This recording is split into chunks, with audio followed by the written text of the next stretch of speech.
Hello everyone, this is Neha Soni and I am your social science teacher. So how are you all my students? I hope you are doing well in your studies. So yes, we have started with history from class 6 and now we have completed our chapter number 6 and now we are going to start to solve the question answers of this question of this chapter. So what is the name of this chapter? New questions and ideas. What were the new questions that time?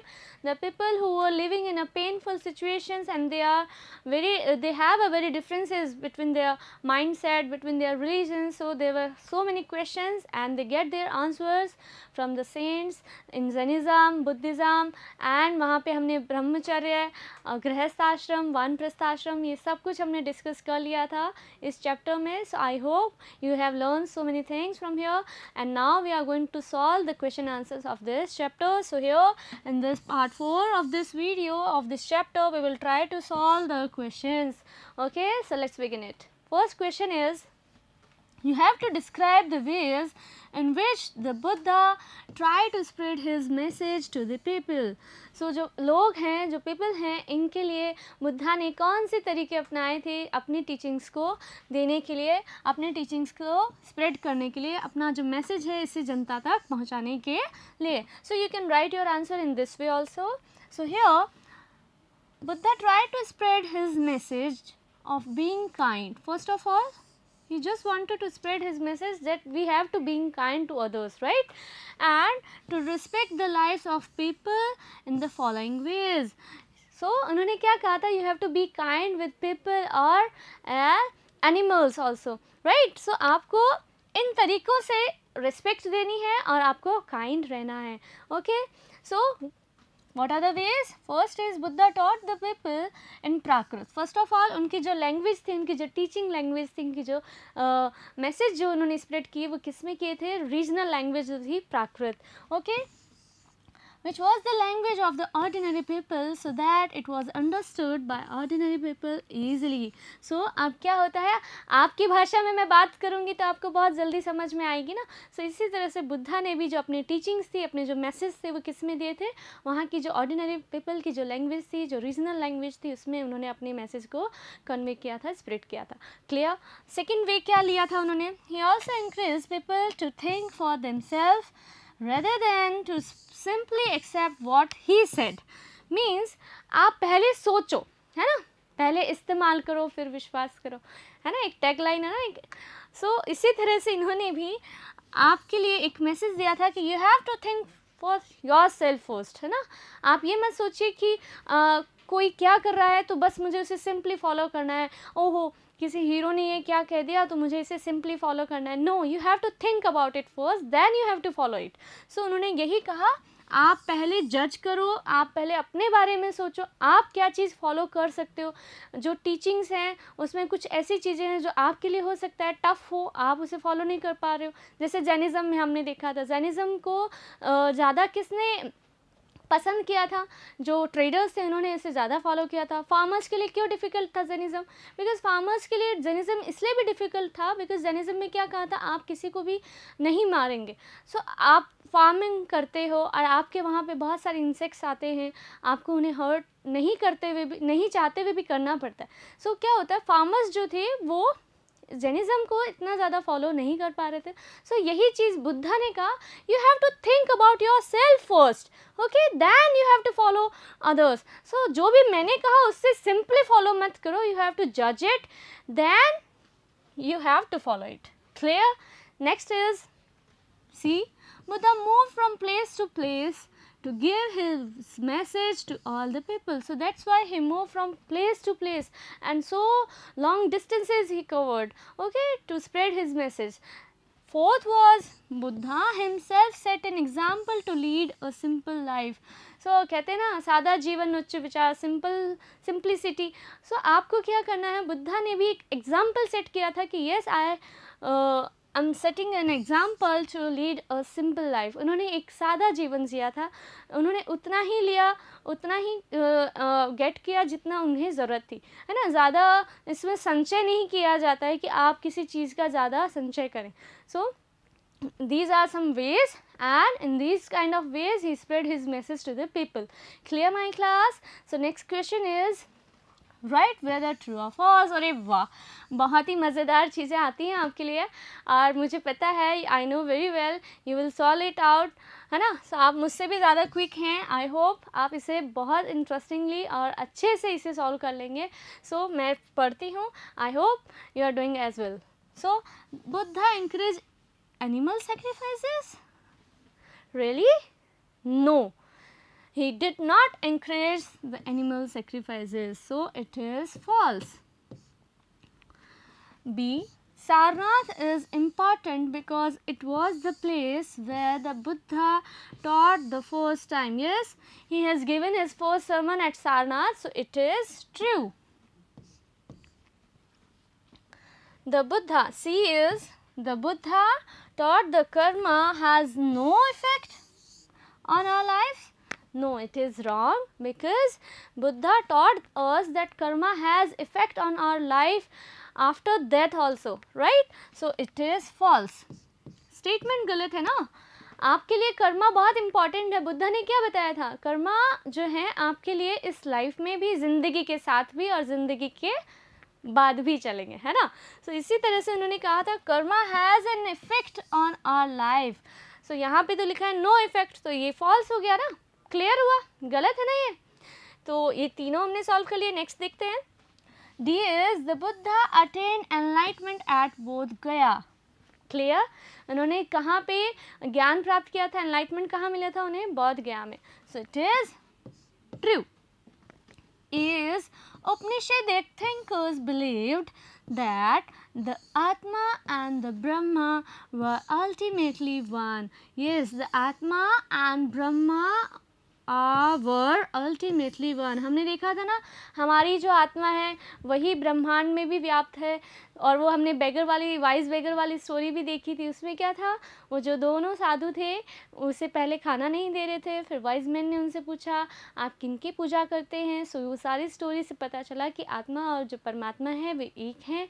और इसी तरह से जो उपनिषेदिक thinkers थे उनका ये believe था, they believe that the atma and the Brahma were ultimately one. Clear, so it is true. So true and false आपने भी ऐसे ही किए होंगे, आई होप। सो क्लियर हो गया यहाँ पे हमारे। ठीक है बच्चों, नेक्स्ट क्वेश्चन देखते हैं। Question number 3. What were the questions that Upanishadic thinkers wanted to answer? Yes, they have more questions, lot more questions they had. Okay, and they want to get the answer of their questions. So here are, you can write your answer in this way. The questions were, there were so many questions they had. So questions क्या क्या थे? First was, some of them wanted to know about life after death. भाई ज़िंदगी के बाद क्या, जब आपकी मृत्यु हो जाती है उसके बाद क्या ज़िंदगी है। कहते हैं ना, ज़िंदगी जियो तो जियो, वरना फिर जब आपकी डेथ हो जाएगी तो उसके बाद क्या जीवन है। लेकिन कुछ लोग ये भी विश्वास करते थे कि yes there is something remain after death. So what is that, they want to know about it. Okay, so क्या रह जाता है ज़िंदगी के बाद भी, वो इस चीज़ को जानना चाहते थे। क्लियर हुआ, क्लियर हुआ। Second was, some others wanted to know why sacrifices should be performed. भाई sacrifices क्यों perform किए जाने चाहिए। कुछ लोग इस चीज़ का आंसर जानना चाहते थे, why sacrifices should be performed, because जो किंग्स हैं वो every victory, जो भी उन्हें बैटल में जीत मिलती है उसके बाद में they perform the rituals and sacrifices. So ये क्यों किए जाते हैं, what are the usefulness of these kind of sacrifices. So they want to get the answer of it. Okay, so ये clear हुआ. Next is, many of these thinkers felt that there was something permanent. There was something permanent in this universe that would remain even after death. So I have cleared it to you. So that is something permanent. That time there was something permanent in the universe and which remains after death. So they want to know about it. भाई ये क्या चीज़ है जो हमारे जीवन के बाद में भी रह जाती है। एक तो आपके कर्मा है, राइट, आपको आपके अच्छे कर्म के लिए आपके मरने के बाद में भी जाना जाता है, राइट ना। आपने अपने देखे होंगे आपके सीनियर्स या फिर कुछ आप जिन्हें जानते हो जिनकी डेथ हो गई है, या फिर जो हमारे लिए इम्पॉर्टेंट लीडर्स हैं आज हम उन्हें याद करते हैं, है ना, हमारे सोल्जर्स को हम नमन करते हैं। है ना। तो ये सारे लोग जिन्होंने हमारे लिए, कंट्री के लिए, हमारी सोसाइटी के लिए जो भी अच्छा काम किया है, तो हम उन्हें याद करते हैं। जैसे आज बुद्धा है ना, गौतम बुद्धा की टीचिंग्स के लिए उन्हें याद किया जाता है। सो इसी तरह से फर्स्ट ऑफ ऑल आपके कर्मा जो है ना वो रह जाते हैं, आपके कर्म रह जाते हैं और आपकी अच्छाइयाँ रह जाती हैं। सो जो भी आप करते हो ना, एक्शंस जो आप करते हो, जो कर्मा आप करते हो, उनका इफ़ेक्ट आपकी लाइफ पे रहता है और वही पीछे रह जाते हैं और आपकी यादें रह जाती हैं। सो बहुत सारी चीज़ें हैं, हम इस चीज़ में नहीं जाएंगे आगे। So many of these thinkers felt that there was something permanent in this universe. ये जो वर्ल्ड है, ये जो पूरी दुनिया है, there is something permanent and which remains after death. Clear? Okay, they described this as the आत्मा और द इंडिविजुअल सोल। सो इन्होंने इस चीज़ को जो रह जाती है उसे क्या कहा? आत्मा कहा। कहते हैं ना शरीर से आत्मा निकल गई है, प्राण चले गए हैं। सो क्या है, उन्होंने इंडिविजुअल सोल को तो क्या कहा, जो मेरे अंदर है, जो मैं अभी आपसे बात कर रही हूँ, तो ये क्या है, क्या एक शक्ति है, क्या पावर है। सो इसे इंडिविजुअल सोल जो एक व्यक्ति के अंदर रहती है उसे आत्मा कहा है। And the Brahma was the universal soul, और you can say universal soul. So जो पूरी दुनिया में जो है वो क्या है? ब्रह्मा। सो आत्मा एंड ब्रह्मा का जो कनेक्शन उन्होंने सेट किया था उसके बारे में भी वो और ज़्यादा चीज़ें जानना चाहते थे। क्लियर? नेक्स्ट क्वेश्चन देख लेते हैं। Question number 4, what were the main teachings of the Mahavira. भाई महावीरा स्वामी जो है उनकी टीचिंग्स क्या थी, मेन टीचिंग्स क्या थी? एक तो थी कि आपको किसी को हर्ट नहीं करना, you have to be kind to others, right. So there were so many teachings of Mahavira and we will try to write the answer of this question in this way. So here look at this answer. The teachings were, there were so many teachings, there were so many messages.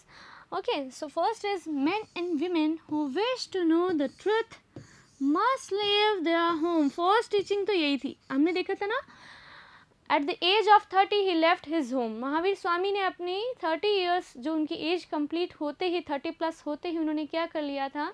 अपने घर को छोड़ दिया था। क्यों छोड़ा? घर छोड़ना क्या एक आराम की बात होती है? नो, घर छोड़ने का मतलब है आपने अपने सारी फैसिलिटीज़ से, आपके सारे प्लेजर्स से अपने आप को साइड कर लिया है, सेपरेट कर लिया है। अब आपको सारे प्लेजर्स छोड़ने होंगे। उसके बाद जो घर में हमारे को सुख सुविधाएँ मिलती है, फैमिली का सपोर्ट मिलता है, वो सब चीज़ें उन्होंने त्याग दी थी। And he started to live in forest. So अगर कोई व्यक्ति, कोई भी पुरुष, कोई भी महिला, all men and women who wished to know about the truth of their life must leave their home. First ये teaching था उनका। second क्या था? Man had to give up, man had to give up everything. जो पुरुष हैं, जो व्यक्ति हैं, आदमी जो हैं, मेन जो हैं, इन्हें क्या होगा, इन्हें क्या करना होगा? They have to give up everything including their clothes. So including their clothes and they had to observe celibacy. और इन्हें जो सेलिबेसी है इसका भी ऑब्जर्वेशन करना होगा। इन्हें सेक्सुअल जो रिलेशनशिप्स है इनसे दूर रहना होगा और इस तरह से इन्हें एक सादा जीवन, सिंपल लाइफ जीनी होगी। क्लियर हुआ? सो इस तरह से जो सेकंड टीचिंग थी ये थी कि मेन जो हैं they have to give up everything including their clothes. So इसी चीज़ को मानते हुए दिगंबर्स जो हैं उन्होंने अपने जो क्लोथ्स हैं वे त्याग दिए हैं। उन्होंने इस रूल को फॉलो किया है और श्वेतांबर ने क्लोथ्स का त्याग नहीं किया है। Clear? Next is men and women must follow the rules of अहिंसा। जैनिज़्म में जो भी विश्वास रखता है, जो भी जैनिज़्म को फॉलो करता है और जो जैनिज़्म को फॉलो नहीं भी करते हैं, वे भी इस चीज़ से बिल्कुल सहमत है कि हमें जो है ना द रूल ऑफ अहिंसा को फॉलो करना चाहिए। I also follow this rule. So which means not hurting और किलिंग लिविंग बींग्स। सो इस तरह से उनकी जो थर्ड टीचिंग थी, जो इम्पॉर्टेंट टीचिंग थी, वो ये थी कि yes you have to follow the rules of ahimsa. आपको किसी भी इंसेक्ट को, किसी भी जीव को जिसमें जान है, जिसमें ज़िंदगी है, उसे किल नहीं करना है, उसे हर्ट नहीं करना है, किसी का दिल नहीं दुखाना है। ओके, सो इस तरह से अहिंसा, और ये बहुत स्ट्रिक्ट रूल है इनके यहाँ का, इतना ईजी नहीं है। क्या होता था, अगर ईजी होता तो फार्मर्स क्या कहते कि ये तो बहुत ईजी है, हम भी फॉलो कर लेंगे, हाँ हम किसी भी व्यक्ति को नहीं मारेंगे, बट व्यक्ति से ही मतलब नहीं है यहाँ पे, एनिमल्स से भी, ऑल द लिविंग बीइंग्स, है ना, सो किसी को भी नहीं करना चाहिए। सो इस तरह से हमें कई बार प्रॉब्लम्स भी आती हैं, इसे पूरा हम भी फॉलो नहीं कर पाते, बट उनकी ये टीचिंग्स थी कि you have to must follow the rules of ahimsa, which means not hurting or killing living beings. Okay, clear? Fourth is men had to be absolutely honest. अब जो इनके टीचिंग्स में एक बहुत ज़रूरी और बहुत अच्छी बात ये थी कि yes you have to be honest. Okay, so men means person, everybody have to be absolutely honest, specially asked not to steal, और स्पेशली इनके धर्म में ये कहा जाता है कि यू हैव टू, आपको चोरी नहीं करने, they have asked not to steal. So आपको चोरी नहीं करनी है. जेनिज़्म के जो फास्ट किए जाते हैं, उपवास किए जाते हैं, व्रत जो किए जाते हैं, वो भी बहुत कठिन होते हैं. जो जेनिज़्म को फॉलो करते हैं, हैट्स ऑफ है उनके लिए, बिकॉज मैं पर्सनली जेनिज़्म की ये जो टीचिंग्स हैं उसमें बहुत अच्छी चीज़ें देखती हूँ. आप भी इन टीचिंग्स को पढ़ सकते हैं, आप इन्हें यूज़ कर सकते हैं अपनी डे टू डे लाइफ में, और हमें इनसे बहुत अच्छी चीज़ें सीखने को मिलती हैं. So these are some teachings of Mahavira. Clear? Next question is देख लेते हैं. Next question is, why do you think Angha's mother wanted her to know the story of Buddha? भाई अंगा की मदर क्यों भेजना चाहती थी, क्यों उसे अंगा को ये स्टोरी बताना चाहती थी, क्यों कहा था उन्होंने उनकी टीचर से कि आप इन्हें सारनाथ भी दिखा के लाइएगा. सो क्वेश्चन है, आंसर भी होगा इसका. तो here we begin it.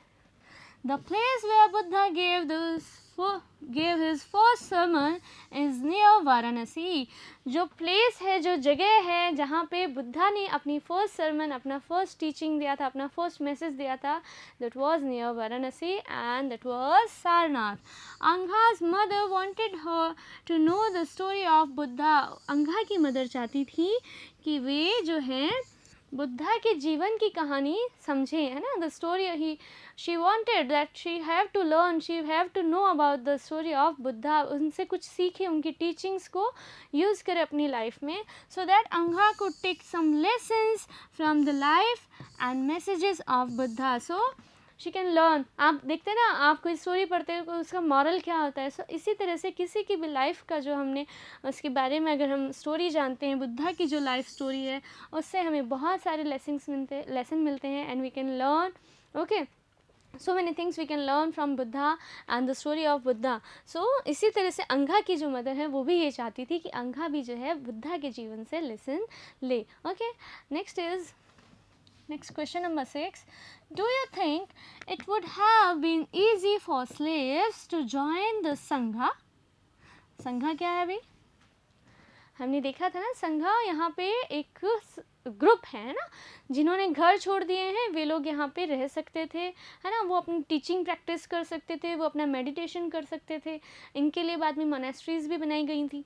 सो इसी तरह से संघा को ज्वाइन करना ईजियर टास्क था स्लेव्स के लिए. Think about it first. Then I think you can give your answer properly. So give reasons for your answer. You have to give the reasons for your answer. If you think that it was an easier task for slaves, then you have to give your answer.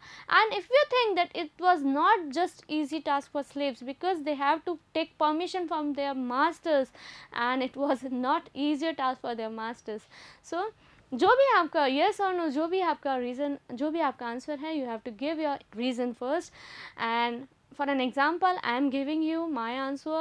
So here is no, it is not so easy task for them, because we have discussed about it in our chapter, in our earlier videos, that it was not an easy task for slaves to join the Sangha. Clear? It must have been very difficult for slaves to join the Sangha, because क्या है, means अगर कोई servant है, उसे क्या करना होगा, उसे उसकी ड्यूटी जब तक वो पूरी नहीं करता है, आप देखते हैं वो घर भी नहीं जा सकते. अभी भी आप डे टू डे लाइफ में आपने कहीं सर्वेंट्स को देखा होगा जो कहीं काम करते हैं, कहीं वर्किंग प्लेस पे होता है, तो उन्हें अपना जो उनका जो वर्क है, they have to first complete their work. Okay, फिर आप तो पूरे परमानेंट जा रहे हो संघा में, तो आपकी अगर आप जैसे डेप्टर्स हैं, तो आपने क्रेडिटर्स जो हैं उनसे आपको परमिशन लेनी होगी। तो जो स्लेव्स हैं जिन्हें कैप्चर किया जाता था बाकायदा, जो उन्हें दास बनाया जाता था राजा के द्वारा या उनके ओनर्स के द्वारा, या फिर आप देखते हैं ट्रेडर्स के द्वारा, मर्चेंट्स के द्वारा, इस तरह की चीज़ें की जाती थी ताकि उनका काम जो है ईजी वे में किया जा सके। दास रख लेंगे, उन्हें प्रॉपर्टी की जैसे ट्रीट करते थे, आप मेरी प्रॉपर्टी है तो मैं आपको कैसे अलाउ करूँगी कि आप जाइए यहाँ से। सो इस तरह से इनके लिए ईजी नहीं था संघा को ज्वाइन करना। और देखते हैं Buddhism did not believe in casteism. So Buddhism जो है वो बिलीव नहीं करता है कास्टिज़्म में, उन्हें कोई फ़र्क नहीं पड़ता आप किस कास्ट के हो, आप ज्वाइन कर सकते हो बुद्धिज़्म को। Okay, any person who was ready to act on Buddhist rules could join Sangha. जो भी लोग, any person who want to join, who want to act on Buddhist rule, so they join कर सकते हैं संघा को। क्लियर हुआ। लेकिन स्लेव्स की अगर बात करें तो वो ज्वाइन तो करना चाहते हैं, विलिंगली भी वो चाहते होंगे, लेकिन उनके लिए मजबूरियाँ ये हैं कि they have to ask from their masters, और मास्टर्स उन्हें परमिशन कभी नहीं देंगे। So it was not easier task for slaves. Clear. According to the rules, a slave needed to take permission from his or her master for joining the Sangha. Before he should have to ask his master, can I join the Sangha? और master क्या कहेगा? No, because you have to work for me. So इस तरह से it was not an easier task for slaves. Clear class? So it is all about in this video, and we have completed the exercise of this chapter. I hope you learned so many things from here, and we will meet in our next class. We will talk about chapter number 7 there. So till then, take care of your health and studies. Okay, so good day my dear students.